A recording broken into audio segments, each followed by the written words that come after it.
It's not only the big developers that can make for holiday home hell. Here in Cyprus, Brits who thought they were buying brand new luxury villas from a small building company found they'd been well and truly conned. All of a sudden we're left basically with a building site which is overgrown, £48,000 pretty much wasted. We're absolutely devastated by the whole situation. If you lose £3,000 or £4,000 to a dodgy car dealer in England, you write it off. But you can't afford to write £50,000 or £60,000 off. This overgrown building site should have 9 luxury villas on it, but it doesn't. And this is the man to blame. British developer Ian Beaumont, Managing Director of J&I Estates Limited. In 2004, Dave Goodman bought a 3-bedroom holiday home in Paphos off-plan. It was absolutely stunning views, and we really couldn't wish for anything else. The opportunity to become a homeowner in Cyprus was so appealing. He paid £48,000 to Ian Beaumont, who told him the villa would be built a year later. Alan and Rosemary Mackay decided to buy on the same site. Well, we just wanted a new beginning, really. And, you know, we've done our bit with our children and everything else. We wanted to move on and have a bit for us. They went to Beaumont's office to talk through the deal. Ian's manner was... Professional. It was fantastic. Very professional. It's very professional. Everything about him. It was. And we got sucked in. We reached a stage where we paid him £61,000. For the first 5 or 6 weeks of the project, nothing happened, but then, you know, he said he's waiting for steel and he's waiting for this. And this goes on for 2 months, 3 months, 4 months. And when they visited the site, their worries grew worse. After 6 months, there is nothing going on this plot of land. At least something should have been going, but there wasn't. Dave Goodman demanded an explanation from Ian Beaumont. He pretty much reassured us everything was fine. There were planning issues and various development issues, but we thought we could overcome them. Finally, as promised, diggers did arrive on site. We actually came round and witnessed it. Yeah. And it was quite exciting, really. We thought, at long last, he started. But as quickly as they moved in, they moved out. The Mackays wanted their money back. To their surprise, Ian Beaumont agreed. Driving up here one day on our way back from Tempinbol, and I got caught in traffic just about here. And we're waiting for the traffic lights to turn green, and Rosemary said, "Oh, there's Ian Beaumont."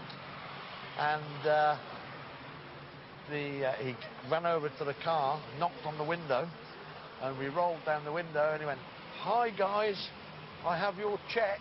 He said, "You will have your money in your bank within 72 hours. And we went, "Great." He said, "See ya, bye." And that was, and 72 hours later, 72 weeks later, still no money.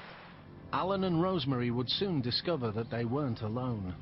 Ian Beaumont had conned 50 others out of an estimated £3 million. At the beginning, we thought that we were the only stupid people, but you realise that we're not stupid, and neither are these other people. Coming up. This is definitely, you know, if I'd have seen this, I certainly wouldn't have been doing any business with him.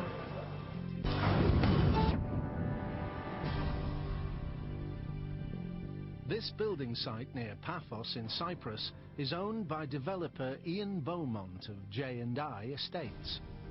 He took deposits totalling £3 million from would-be holiday homeowners,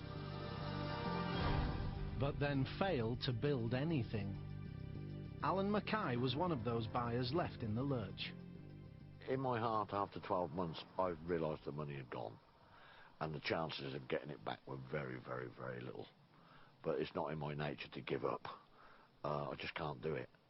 He tracked Beaumont down on a website advertising biking holidays in the Czech Republic.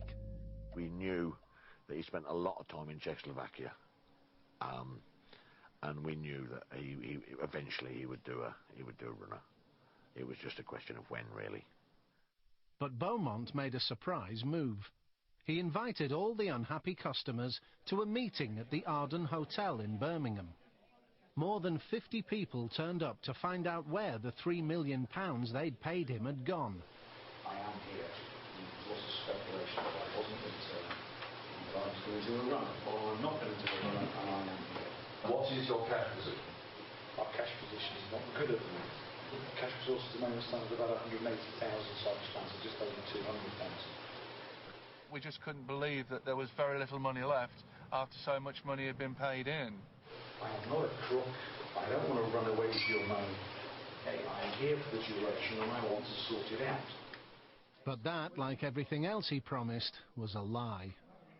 He disappeared along with all their money. Buyer Dave Goodman then turned private detective to uncover secrets about Ian Beaumont's past. Absolutely amazed. I just cannot believe this. Beaumont had been convicted of a £450,000 fraud in Kuwait a decade earlier. He'd been sentenced to 5 years in jail. This is definitely Ian. There's absolutely no doubts about that. You know, if I'd have seen this, I certainly wouldn't have been doing any business with him. The guy's still on the run, and we need to bring him back to Paphos to face justice. We asked Ian Beaumont for an interview. At first he agreed, but then he never responded when we gave him the date. So for now, the buyers are left with nothing. It's such a sham, because this was the dream, really, for the future, for ourselves and the family. It's really upsetting, isn't it, Dad? There should be 9 houses on here, there should be families living here, there should be people using it as holidays, and people living on site, and the swimming pool, and the sauna, and the jacuzzi, and everything we were all promised.